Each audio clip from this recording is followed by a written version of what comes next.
मेरा नाम है सूरज गुप्ता। आज हम बात करने वाले हैं सिविल इंजीनियरिंग का पहला दिन कैसा रहता है। लोगों के अंदर बहुत ज़्यादा कंफ्यूजन है। बाहर जितने भी सिविल इंजीनियर फ्रेशर्स हैं उनको ऐसा लगता है कि बाहर जाने के बाद में उनका पूरा इंजीनियरिंग का पढ़ाई एक साथ में पूछ लेंगे। लेकिन इसी कंफ्यूजन को मैं आज ख़त्म करने के लिए ये वीडियो बनाया हूँ कि आखिर सिविल इंजीनियरिंग के पहले दिन में होगा क्या। अगर आप सिविल इंजीनियर हो तो आपका फर्स्ट डे कैसा होगा, हम लोग उसके बारे में बात करते हैं। तो सबसे पहले मैं एक बात आपको बोल देना चाहता हूँ कि इंजीनियरिंग की जो पढ़ाई हमने 4 साल में की है वो आज पहले दिन में या अपने इंजीनियरिंग की कुछ महीने में अपने को प्रैक्टिकली करके दिखानी नहीं है। वो सिर्फ एक नॉलेज था जो हमने गेन किया है। अब उस नॉलेज को हमको प्रैक्टिकली यहाँ साइट पे इम्प्लीमेंट करना है, सुपरवाइज करना है जितने भी काम हो रहे हैं। एग्जाम्पल के तौर पे बताना चाहता हूँ। आप अज्यूम करो कि आपके साइट पे, आप जिस अभी कंस्ट्रक्शन साइट पे काम कर रहे हो, अभी वहाँ काम चल रहा है कि आरसीसी फ्रेमवर्क का काम चल रहा है। तो उसमें ये सबसे पहले अज्यूम करो कि पहले से वहाँ का फाउंडेशन का काम हो चुका है, कंप्लीट हो चुका है। तो नीचे से जो स्टील रहते हैं वो आपको प्लिंथ लेवल के ऊपर मिल गए। तो होता क्या है, आप सबसे पहले उसका ये नीचे स्टार्टर लगाते हो। आप फ्रेशर हो तो आपको स्टार्टर नाम भी अजीब लगेगा। जब कॉलम स्टार्ट करते हैं तो उसके नीचे बॉटम में स्टार्टर लगाते हैं, मतलब उसको अलाइनमेंट देने के लिए स्टार्टर लगाते हैं यहाँ। और फिर ये जो स्टील गया रहता है इसको यहाँ कॉलम बनाने के लिए फॉर्मवर्क लगाते हैं। फॉर्मवर्क बोलो, शटरिंग बोलो, ये बोलते हैं।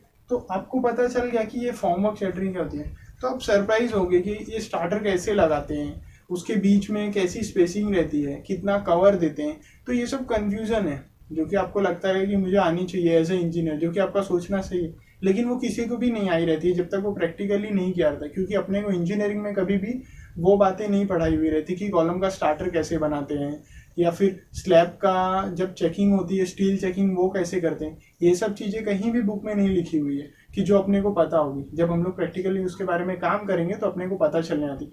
तो आपका कॉन्फिडेंस यहीं से ऊपर रहना चाहिए कि मुझे पता है, बेसिक नॉलेज है एग्रीगेट के बारे में, सीमेंट के बारे में, कंक्रीट कैसा होता है उसके बारे में, ये सब बातें जो सॉइल के बारे में, ये सब बातें जो अपने इंजीनियरिंग में हमने समझ के रखी है उसको याद रखना ज़रूरी है, उसकी प्रॉपर्टीज़ याद रखना ज़रूरी है।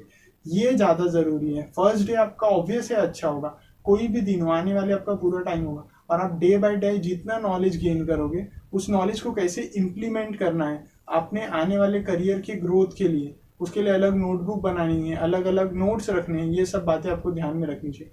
मैं एक और एग्जांपल देता हूँ आपको। ये याद है ट्रक, बड़ा सा ट्रक आता है मिक्सचर कंक्रीट का। जब कोई भी साइट होगी तो ये कंक्रीट का जो मिक्सचर आएगा साइट के ऊपर, तो इसके अंदर क्या रहता है, पूरा कंक्रीट भरा रहता है इसके अंदर। तो इस कंक्रीट को हम उसकी टेस्टिंग करते हैं, मतलब स्लम कोन टेस्ट करते हैं, कंप्रेसिव स्ट्रेंथ के लिए क्यूब कास्ट करते हैं। ये बेसिक बातें हैं जो आपको याद रखनी चाहिए कि अभी कोई भी कंस्ट्रक्शन साइट हो, as a civil engineer if you are working there, तो अपने को पता ही रहेगा ना कि उसके बारे में क्या क्या कंक्रीट की प्रॉपर्टी होती है, क्या क्या बिल्डिंग मटेरियल्स होते हैं। थोड़े मोड़े तो नॉलेज होंगे। उस नॉलेज को प्रैक्टिकल नॉलेज के साथ में कंबाइन करके काम जो होता है वही है अपना सिविल इंजीनियरिंग। वहाँ कुछ स्पेशली अलग नॉलेज की ज़रूरत नहीं है।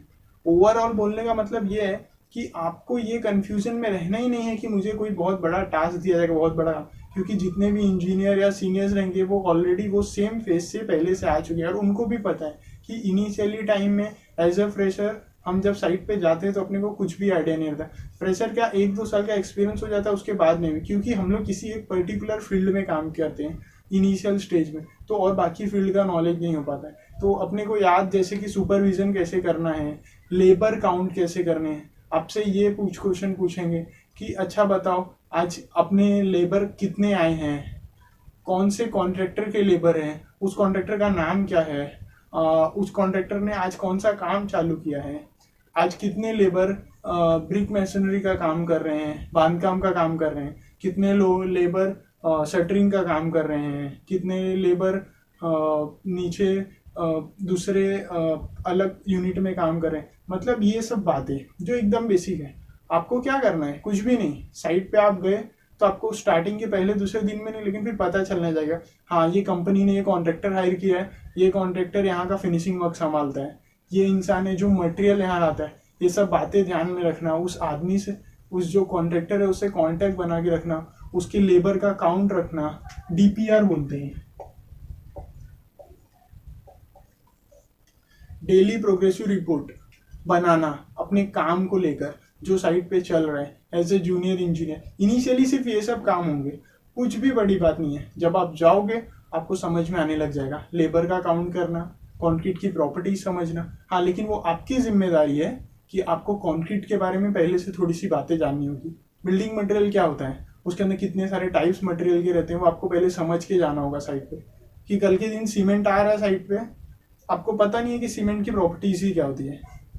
मतलब सीमेंट को कैसे, अभी मैं नॉर्मली बात करता हूँ, इंटरव्यू में भी पूछ सकते हैं कि सीमेंट को बताओ फिर कैसे स्टोर करते हैं। तो ये आपको बेसिक पता रहना चाहिए कि सीमेंट को कभी भी ज़मीन पे डायरेक्ट नहीं रखना है, उसके लिए प्लाईवुड लगाना है, नीचे से एक प्लास्टिक का कवर लगा के फिर सीमेंट को रखना है आइसोलेटेड प्लेस पे, उसकी एक्सपायरी डेट कितनी होती है। मतलब ये बेसिक नॉलेज है जो कि आपको एज ए सिविल इंजीनियर आना चाहिए। बाकी कोई सुपरवाइज चीज़ आपसे कभी भी नहीं पूछी जाएगी। और धीरे धीरे धीरे धीरे आपको सुपरविजन बोलो, मटेरियल का नॉलेज बोलो, सब चीज़ आप धीरे धीरे सब चीज़ सीख जाओगे, उसमें कोई भी टेंशन की बात नहीं है। होपफुली आपको पूरी बातें समझ में आई होगी। अगर आपको कुछ क्वेश्चन है तो आप नीचे कमेंट में मुझे पूछ सकते हो। मिलते हैं नेक्स्ट वीडियो में। अगर आपको कोई और कन्फ्यूजन है तो कमेंट में वो कर दो कि नेक्स्ट टॉपिक आपको किस पे चाहिए, मैं उस पर वीडियो बनाऊंगा। Thank you.